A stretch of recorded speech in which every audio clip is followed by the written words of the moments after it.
नमस्कार, मैं हूं गौरव अग्रवाल। आपकी खबर, आपका फायदा, व्हाट्सएप से लेन देन। जी हां, अभी तक आप व्हाट्सएप से मैसेजेस का लेन देन कर सकते होंगे, लेकिन अब आप व्हाट्सएप से पैसों का लेन देन भी कर सकते हैं। जी हां, अब फेसबुक की कंपनी भारत में WhatsApp digital payment service launch करने की तैयारी कर रही है। अगर सब कुछ ठीक ठाक रहा तो कंपनी अगले 6 महीने में भारत में वॉलेट सर्विस लॉन्च कर देगी।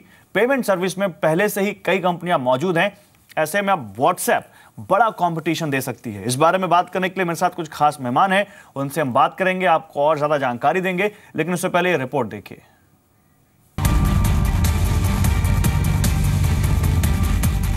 व्हाट्सएप अब मैसेजिंग ऐप से आगे निकलकर डिजिटल पेमेंट सर्विसेज के फील्ड में एंट्री करने वाली है। इसकी शुरुआत व्हाट्सएप भारत से कर सकती है और यहाँ पेमेंट सर्विस लॉन्च कर सकती है। यानी अब आप न सिर्फ व्हाट्सएप पर मैसेजेस और चैट कर सकेंगे, बल्कि पैसे रिसीव और ट्रांसफर भी कर सकते हैं। Facebook owned company WhatsApp Bharat में डिजिटल ट्रांजैक्शन हेड को नियुक्त करने की कोशिशों में जुटा है। नोटबंदी के बाद देश में बढ़ते ऑनलाइन लेन देन को देखते हुए व्हाट्सएप ये कदम उठाने जा रही है। व्हाट्सएप का ये payment system unified payment interface यानी यूपीआई पर आधारित होगा। नोटबंदी के बाद कैशलेस सुविधा के लिए सरकार ने भीम ऐप जैसी सर्विस पेश की थी। इसके अलावा कैशलेस सर्विस और डिजिटलाइजेशन को बढ़ावा देने के लिए कई मोबाइल वॉलेट ऐप और डिजिटल पेमेंट ऐप्स ने भी नए फीचर शुरू किए हैं। हाल ही में सैमसंग ने भी भारत में अपनी डिजिटल सर्विस सैमसंग पे को लॉन्च किया था। वहीं मोबाइल वॉलेट कंपनी पेटीएम के भारत में 200 मिलियन वॉलेट यूजर्स हैं। दरअसल फेसबुक ने अमेरिका में अपने फेसबुक मैसेंजर ऐप में पेमेंट सर्विस का ऑप्शन दे दिया है। ये सर्विस भारत में भी जल्द ही लॉन्च की जा सकती है। फेसबुक ने इसके लिए पेपैल से साझेदारी की है। दूसरी ओर स्वीडन की कंपनी ट्रूकॉलर भी अपनी पेमेंट सर्विस भारत में लॉन्च कर चुकी है। इसके लिए ट्रूकॉलर ने आईसीआईसीआई के साथ साझेदारी की है। यानी भारत में अब तक कई डिजिटल सर्विस कंपनियों की सर्विस जारी है, लेकिन ऐसा पहली बार होगा जब कोई सोशल मैसेजिंग ऐप पर भी डिजिटल पेमेंट की सुविधा मिल सकेगी। व्हाट्सएप की ये नई सर्विस देश में पहले उपलब्ध पेमेंट सर्विस जैसे कि एंड्रॉइड पे और एप्पल पे के लिए कड़ी टक्कर साबित हो सकती है। व्हाट्सएप यूजर्स के लिए सिर्फ एक दूसरे से कनेक्ट रहने का पसंदीदा प्लेटफॉर्म हो सकता है। वहीं इसमें डिजिटल सर्विस शुरू होने के बाद व्हाट्सएप कई दूसरे डिजिटल पेमेंट प्लेटफॉर्म के लिए कॉम्पिटिटर भी बन सकती है। भारत में 20 करोड़ व्हाट्सएप यूजर्स हैं। देश में इंटरनेट का इस्तेमाल करने वाले 56% यूजर्स व्हाट्सएप का भी इस्तेमाल करते हैं। व्हाट्सएप के दुनिया भर में 100 करोड़ यूजर्स हैं। व्हाट्सएप 6 महीने में भारत में डिजिटल पेमेंट के लिए ऐप लॉन्च कर सकती है। इसके लिए व्हाट्सएप कंपनी को भारत में किसी बैंक के साथ साझेदारी भी करनी पड़ेगी, क्योंकि डिजिटल पेमेंट के लिए यूपीआई सिर्फ बैंक ही इस्तेमाल कर सकते हैं। ब्यूरो रिपोर्ट, जी मीडिया। तो चलिए इस पर बात करेंगे ज्यादा अपने मेहमानों के साथ। मेरे साथ नवीन सूर्या हैं, चेयरमैन हैं पेमेंट काउंसिल ऑफ इंडिया के, और साथ ही मेरे साथ प्रशांत माली हैं, साइबर लॉ एक्सपर्ट हैं। आप दोनों लोगों का बहुत स्वागत है। और प्रशांत, पहले मैं आपके पास आऊंगा। प्रशांत, क्योंकि डिजिटल वॉलेट्स की सेफ्टी और सिक्योरिटी को लेकर इससे पहले भी सवाल उठते रहे हैं, और व्हाट्सएप एक मैसेजिंग ऐप है, तो आपके हिसाब से ये आइडिया कितना अच्छा होगा, कितना रिवोल्यूशनरी है, और व्हाट्सएप से पेमेंट की जो सुविधा होगी वो कितनी सेफ भी होगी, ये भी बताइएगा हमारे दर्शकों को। देखिए, रेवोल्यूशनरी तो है क्योंकि व्हाट्सएप एक काफ़ी पॉपुलर मीडियम है इंडिया में, और ये फ्री है, इसीलिए एसएमएस से भी ज़्यादा यूज़ करते हैं इंडिया में। लेकिन इसके साथ मैं ये कह दूं कि कई बार लॉ एंड इन्फोर्समेंट एजेंसी जैसे पुलिस को व्हाट्सएप कभी डेटा नहीं दे पाता, क्योंकि 48 आवर्स तक ही उनके सर्वर पर डेटा रहता है। तो कई क्राइम्स भी व्हाट्सएप के जरिए होते रहते हैं, और अब हमारे इंडिया में पेपर लीक हो जाते हैं, हमारे इंडिया में पोर्नोग्राफी फैलती है उसके ऊपर, तो काफ़ी सारे क्राइम्स व्हाट्सएप के जरिए उभर के आते हैं। दूसरा मैं ये बताना चाहूँ कि वो कनेक्ट कर रहे हैं यूपीआई से। यूपीआई अभी एक पूरी तरह से पुख्ता प्लेटफॉर्म नहीं बना हुआ है। अभी भी एक बैंक ऑफ महाराष्ट्र का किस्सा घट चुका है अपने यहाँ पे, जहाँ 25 करोड़ रुपए का उनको चंपत लग चुकी है। तो यूपीआई एक पहले से ही खुद एक काफ़ी टाइम टेस्टेड जो प्लेटफॉर्म बन के नहीं उभरा है, और व्हाट्सएप जो कि अभी भी लॉ एंड इन्फोर्समेंट से उतना सहकार्य नहीं कर रहा है, तो इसका जो मेन होगा वो शायद जो इसके यूजर्स होंगे उनके खतरे की घंटी बजा सकता है, अगर वो उसको सिक्योरिटी के जितने भी मापदंड है उसके प्रति चलते नहीं है तो। ठीक है प्रशांत, आप रहिए मेरे साथ नवीन सूर्या है। मिस्टर सूर्या, जैसा कि आपने सुना प्रशांत माली कह रहे हैं कि कुछ इसके यहाँ पर कंसर्न्स हैं, तो आपके हिसाब से व्हाट्सएप की योजना भारत में UPI based digital payment system लाने की जो है ये कितना और कैसे फिजिबल होगा और मौजूदा नियमों के तहत, क्योंकि व्हाट्सएप तो केवल सोशल मीडिया प्लेटफॉर्म है तो इसके अपने मेरिट्स और डीमेरिट्स भी हैं, ये कितना आपको रियलिस्टिक लगता है?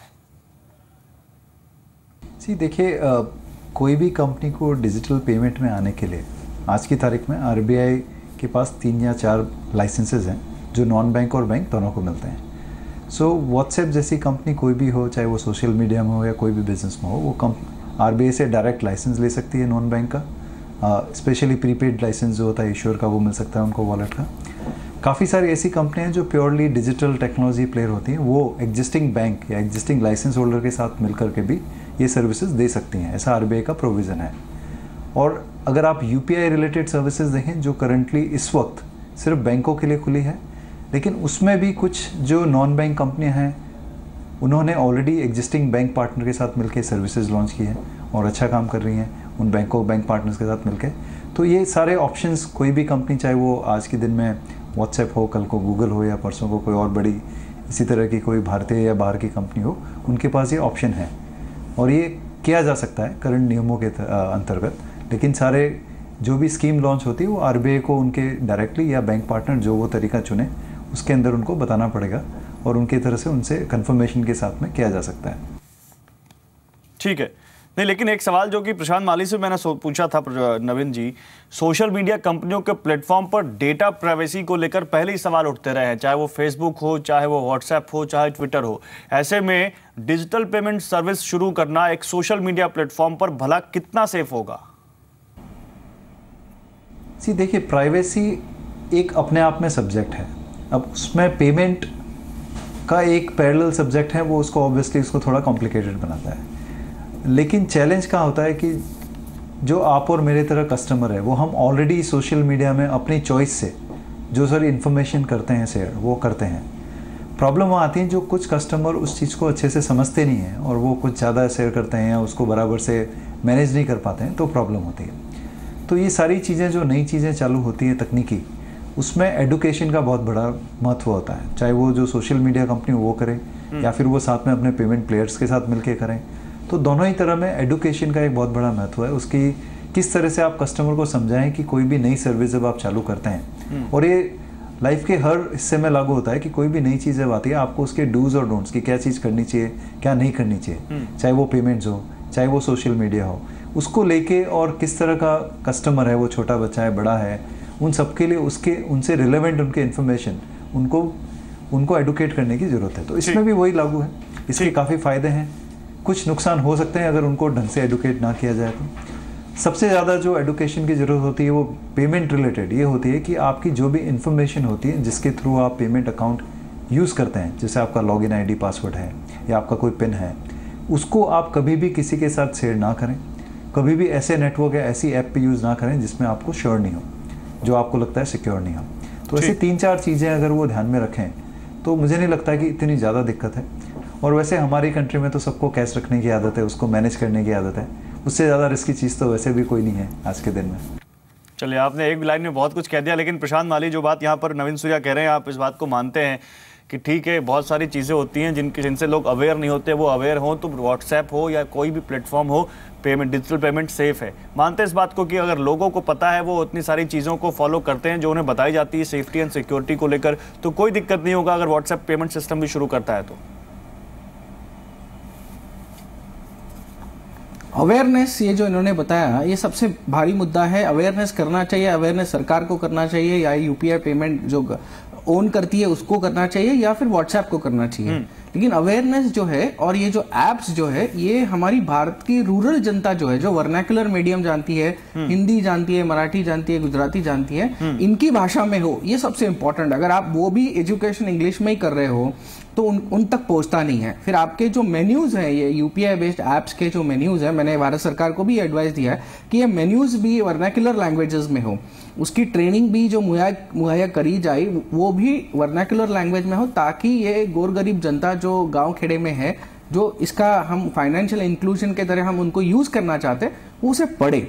और व्हाट्सएप इसमें क्यों आना चाहती है, तो व्हाट्सएप हमारे ऊपर बिहेवियरल एनालिसिस कर रही है। तो ऑनरेबल सुप्रीम कोर्ट के सामने जो मामला पेंडिंग है वो इसी चीज का है कि प्राइवेसी के ऊपर है। कि बिहेवियरल एनालिसिस करके वो फेसबुक को देती है। अगर वो हमारे हमारे फाइनेंशियल जो हम उसमें से कुछ खरीदेंगे कुछ बेचेंगे उसका बड़ा सा फाइनेंशियल एनालिसिस करके अगर फेसबुक को देती है और फेसबुक कहीं और उसे बेचता है, तो ये ऑलरेडी हमारे यहाँ पे आईटी एक्ट के अंदर कवर किया गया है कि फाइनेंशियल डिटेल्स आप किसी को बेच नहीं सकते मेरे परमिशन के बिना। ठीक है, ये प्राइवेसी पॉलिसी एक अलग है, फाइनेंशियल पॉलिसी के लिए मेरे ख्याल से ये जब व्हाट्सएप के साथ ये सरकार के साथ मीटिंग्स होंगी तो इसमें जरूर डिस्कस होगा ये। लेकिन मेरा एक सवाल दूसरा है, क्योंकि इस सरकार का डिजिटल इकोनॉमी पर, इस सरकार का डिजिटल पेमेंट्स पर बहुत जोर है, कैशलेस ट्रांजैक्शन के ऊपर उनका बहुत जोर है। तो क्योंकि अगर हम पेटीएम का एग्जांपल लें जिसके पास करीब 20 करोड़ के आसपास वॉलेट यूजर है और इतने ही यूजर व्हाट्सएप के भी हैं देश में, सरकार भीम ऐप लॉन्च कर चुकी है डिजिटल पेमेंट को बढ़ावा देने के लिए। तो व्हाट्सएप और फेसबुक कंपनियां अगर यूपीआई बेस्ड पेमेंट सिस्टम में आती हैं तो डिजिटल पेमेंट के लिए कितना बड़ा ये एक बढ़ावा होगा, कितना बड़ा बूस्टर डोज होगा इस देश में कैशलेस इकोनॉमी को बढ़ाने के लिए? प्रशांत। सबसे बड़ा बूस्टर डोज होगा, बिकॉज व्हाट्सएप आज आपके हाथ में है, फेसबुक आप हमेशा यूज करते हो, तो एक सामान्य जनता जो मोबाइल या इंटरनेट का जो मतलब जानती है वही उनके लिए सोशल जो है वो व्हाट्सएप या फेसबुक ही है। और उस पर ही अगर आप digital media, digital wallet system को ले आते हो तो ये काफ़ी बड़ा बूस्ट होगा, ये डिजिटल इकोनॉमी को आगे लेके जाते हुए, और कैशलेस के प्रति ये सबसे बड़ा बूस्ट होगा। लेकिन अगर आप सिक्योरिटी के बिना या ग्रीवेंस हैंडलिंग मैकेनिज्म के बिना करते हो, जैसे कि अभी एमवेलेट्स के तहत चल रहा है कि आपको अगर दिक्कत आती है, आपका पैसा कहीं और चले जाता है, तो आप किसी से न्याय नहीं मांग सकते, हमारे यहाँ रेगुलेटर नहीं बना हुआ, तो उस तक में क्या होता है कि जो लोग करना चाहते हैं वो डर जाते हैं, वो कर नहीं पाते, क्योंकि 5,000 20,000 रुपये आपका कहीं चला जा रहा है, फिर आपको ग्रीवेंस आपका एड्रेस नहीं हो पा रहा है, या अपीलेट मैकेनिज्म नहीं है उसके अंदर, ये ऑनलाइन ही होना चाहिए, ऑनलाइन डिस्प्यूट रेजोल्यूशन मैकेनिज्म होना चाहिए इसके अंदर, तो फिर ज्यादा से ज्यादा लोग इससे जुड़ेंगे, ज्यादा से ज्यादा लोग इसको फेसबुक या व्हाट्सएप या जो भी उनके पास डिवाइसेस है उसके माध्यम से उसको यूज करेंगे। ठीक है, तो आपके हिसाब से सरकार को यहाँ ग्रीवेंस मैनेजमेंट सिस्टम और उसके अलावा दूसरी कुछ चीज़ें और जो लोगों की दिक्कतें हैं उनको दूर करने के लिए यहाँ पर एक अथॉरिटी बनानी चाहिए। लेकिन प्रशांत, क्या ये आपको लगता है कि व्हाट्सएप के बाद धीरे धीरे दूसरी जो सोशल मीडिया कंपनियां वो भी आएंगी? और जो एक आपने बात कही कि वर्नाकुलर लैंग्वेज में सरकार को आपने एडवाइस किया कि सरकार को यूपीआई बेस्ड सिस्टम बनाना चाहिए, ये चीज़ें अब दूसरी कंपनियों पर भी लागू होगी? सब पे लागू होने चाहिए कि भारत एक 30 स्टेट्स का देश है, इसके अंदर इतनी सारी भाषाएं बोली जाती है और सबको मोबाइल यूज करना है और सबको उसकी सुरक्षा की भी जरूरत है। सबका पैसा जो है, आप देखते हैं पैसे की जो नोट होती है उस पर भी इंग्लिश और हिंदी और कई सारे लैंग्वेजेस में उस नोट के डिनोमिनेशन लिखे जाते हैं। अगर मोबाइल वैलेट आपका वैलेट बन चुका है, आपका बटवा बन चुका है, तो उस बटवे में जो पैसा है वो भी आपकी भाषा में अगर हो तो आपको पढ़ने में आसानी हो जाएगी, लोगों को समझने में आसानी हो जाएगी। आप हर चीज इंग्लिश में नहीं कर सकते। और उसकी सुरक्षा के तहत मैं जो ओडीआर मैकेनिज्म की बात कर रहा हूँ, ऑनलाइन डिस्प्यूट रेजोल्यूशन मैकेनिज्म, वो भी अलग अलग लैंग्वेजेस में हो और वो जहां भारत के देश में हो वहां से वो ग्रीवेंस अपनी एड्रेस कर पाए, ये उसमें कैपेसिटी हो कि हर बार उसे कहीं सिटी के तरफ नहीं आना चाहिए, वो जहां बैठा है वहां वो यूज करे और वहीं से ऑनलाइन वो ग्रीवेंस को रिड्रेस कर पाए। अगर हम ये विश्वास जनता के मन में जता पाते हैं, सरकार इसको अच्छी तरह से जता पाती है, तो ज्यादा से ज्यादा यूजर्स सिर्फ यही यूज करेंगे कि ये यूज करने में काफी आसानी है। व्हाट्सएप से लेन देन, WhatsApp UPI based payment system launch कर सकता है कुछ आने वाले कुछ महीनों में। हम इस पर बात कर रहे हैं अपने मेहमानों से। मेरे साथ प्रशांत माली हैं, साइबर लॉ एक्सपर्ट हैं, साथ ही मेरे साथ नवीन सूर्या हैं, चेयरमैन है पेमेंट काउंसिल ऑफ इंडिया के और एमडी हैं इट्स कैश कार्ड के। हम इन दोनों से बात कर रहे हैं कि ये कितना ज्यादा सेफ होगा, कितना ज्यादा कन्वीनियंट होगा और इसके बाद इस मार्केट में, डिजिटल वॉलेट मार्केट में क्या बदलाव देखने को मिलेंगे। मिस्टर सूर्या, मैं आपके पास आता हूं। डिजिटल पेमेंट में मौका काफी है, संभावनाएं काफी हैं, इसलिए कंपनियां भी अभी हैं और भी बहुत सारी कंपनियां आ रही हैं। लेकिन क्या वाकई इतनी कंपनियां इस मार्केट में सर्वाइव कर पाएंगी? क्योंकि बैंक भी हैं, बड़े बड़े पी फंडेड वॉलेट्स भी हैं, कुछ पेमेंट बैंक्स भी आ रहे हैं धीरे धीरे, और आम दुकानदार की पसंद अब भी कैश है। काफ़ी अच्छा सवाल है। जैसे मैंने बताया कि बहुत सारी कंपनियां आ रही है, इसका मतलब ये है कि अपॉर्चुनिटी बहुत बड़ी है और अभी भी आ रही है और भी ज़्यादा इन्वेस्टमेंट आता जा रहा है। जैसे हमारी कंपनी इट्स कैश, हमने भी इतना इन्वेस्ट किया लास्ट 10 सालों में, one of the largest player जैसे हम हैं। तो इसमें क्यों हम सब कर रहे हैं? हम इसके लिए कर रहे हैं क्योंकि ये मार्केट जो है करीब कंट्री में $2 ट्रिलियन का स्पेंड होता है, उसमें से 90% से ज़्यादा आज भी फिजिकल कैश का स्पेंड होता है। तो डिजिटल जो है अभी भी 10% है और कोई भी मैच्योर्ड कंट्री अगर डेवलप्ड कंट्री है तो उसमें कम से कम 50 से 60% जो है पेमेंट्स वो डिजिटल फॉर्म में होते हैं। और ओवरऑल डिजिटल जो इकोनॉमी है वो बढ़ रही है, और अपना जो गवर्नमेंट का भी इनिशिएटिव है कंटिन्यूसली जो यही सपोर्ट कर रहा है कि ज़्यादा से ज़्यादा ट्रांजैक्शन डिजिटल हो। तो मुझे लगता है कि ज़्यादा से ज़्यादा कंपनियां अभी दो तरह से काम करेगी। एक, जो ऑलरेडी पैसा आपका डिजिटल है उसको कैसे डिजिटली यूज़ किया जाए, लेकिन उससे ज़्यादा मुझे ऐसा लगता है कि जो आदमी के पास कैश ही है अभी भी, और जो कैश ही में पेमेंट रिसीव कर रहा है, उनको कैसे डिजिटल में फोल्ड किया जाए, उनको कैसे ट्रांसफ़र किया जाए डिजिटल में, उसको लेके बहुत बड़ी अपॉर्चुनिटी है। क्योंकि वो जो 90% फिजिकल कैश में ट्रांजैक्शन हो रहे हैं उनको आपको डिजिटल में लाना है। तो मेरे हिसाब से उस क्षेत्र में आप कोई भी साइज़ की कंपनी हो, अगर आपके पास अच्छा प्रोडक्ट है, अच्छी प्रोसेस है, और अगर आप कोई प्रॉब्लम सॉल्व कर रहे हो अपने कस्टमर या मर्चेंट के लिए, तो आपका बिजनेस बिल्कुल बढ़ेगा। और ये ऐसी इंडस्ट्री है जो ऑलरेडी करीब पोस्ट डीमोनेटाइजेशन 60% से की ग्रोथ रेट से बढ़ रही है, और इसका एक्सपेक्टेशन है कि ये 100% तक की ग्रोथ पे जा सकती है अगले 3 साल में। तो इसको देखते हुए मुझे लगता है कि कंपनियां तो और भी पार्टिसिपेट करेगी, और आरबीआई और गवर्नमेंट दोनों उसको सपोर्ट कर रहे हैं, नई नई चीज़ें ला रहे हैं जिससे ज़्यादा से ज़्यादा प्लेयर इसमें आए, क्योंकि हम सबको मिलके वो 90% को 30 या 40 के अंदर अंदर लेके जाना है अगले 3 से 5 सालों में। ठीक है। नहीं, लेकिन एक सवाल जो यहाँ पर प्रशांत माली कह रहे थे उससे भी निकलता है, वो ये कि डिजिटल पेमेंट्स की सेवाओं में, यहाँ तक कि बैंकों में भी बात करें तो एक प्रॉब्लम ये है कि ग्रीवांस रिड्रेसल मैकेनिज्म उतना अच्छा नहीं होता है ऑनलाइन। अगर बड़ी विदेशी कंपनियां या बड़ी देशी कंपनियां इसमें उतरती हैं, जैसे व्हाट्सएप जैसी कंपनी अगर इसमें उतरती है, तो क्या ये चीज़ थोड़ी बेहतर हो सकती है या सही हो सकती है? देखिए, जो ग्रीवेंस रिड्रेसल है वो कभी भी लिंक बड़ी या छोटी कंपनी से नहीं होता है। अगर आप अपना सिंपल एक्सपीरियंस लें, अगर आप अपने पड़ोस की जो एक ग्रोसरी स्टोर या कोई छोटी दुकान पे भी जाते हैं, वो आपको अच्छे से सर्विस देता है। पर अगर कोई अच्छा दुकानदार नहीं है, चाहे वो कितना भी बड़ा हो, वो आपको अच्छी सर्विस नहीं देगा अगर उसका एटीट्यूड उस अपने कस्टमर के लिए अच्छा नहीं है। तो मेरे ख्याल से एक जनरलाइज करना कि बैंक्स भी नहीं दे पा रही है और बड़ी कंपनी आएगी तो वो ही दे पाएगी, वो शायद ठीक नहीं होगा। आई थिंक ये पूरा एक इंडस्ट्री को केयरफुली अपने जितने भी कस्टमर्स आएँ, और काफ़ी सारे पहली बार आते हैं, उनको अच्छे से सर्विस देनी पड़ेगी। और जो कंपनी ये काम ज़्यादा अच्छे करेगी, वो दूसरे क्षेत्र में भी हम देखते हैं, वो हमेशा इसमें फ़ायदेमंद रहेगी।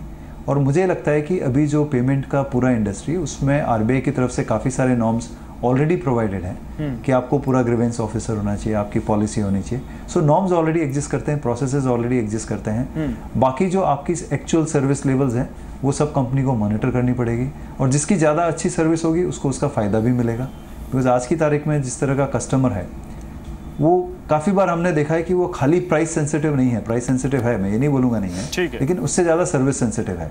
अगर उसको आपकी सर्विस पसंद है और उसके लिए भले ही आप 1-2% ज़्यादा भी लेते हैं, तब वो शायद इतना उसको तकलीफ दे नहीं होता है। लेकिन अगर आप कोई चीज़ उसको समझिए 5% सस्ती देते हैं, लेकिन अगर आप सर्विस बहुत ख़राब देते हैं, तो शायद वो उस चीज़ को ज़्यादा दिन तक नहीं टॉलरेट करेगा। बिल्कुल सही बात है। मेरे पास समय बिल्कुल कम है। प्रशांत माली, एक फाइनल रिएक्शन आपसे। तो ठीक है, व्हाट्सएप आ रहे हैं, इस मार्केट में आना भी चाहिए, कहीं ना कहीं ग्राहकों को इससे अच्छा, ग्राहकों के लिए एक अच्छा मौका होगा यहाँ पर, और जो इस मार्केट के कस्टमर हैं, अपकमिंग कस्टमर्स हैं, उन सब के लिए एक अच्छा ऑप्शन होगा कि उनके पास कुछ अच्छी कंपनियां हैं या कुछ अच्छे ऐसे प्लेटफॉर्म हैं जहाँ पर उनका पैसा भी सेफ हो, अगर वो सेफ्टी इंश्योर करते हैं, और उनको सर्विस भी अच्छी मिले।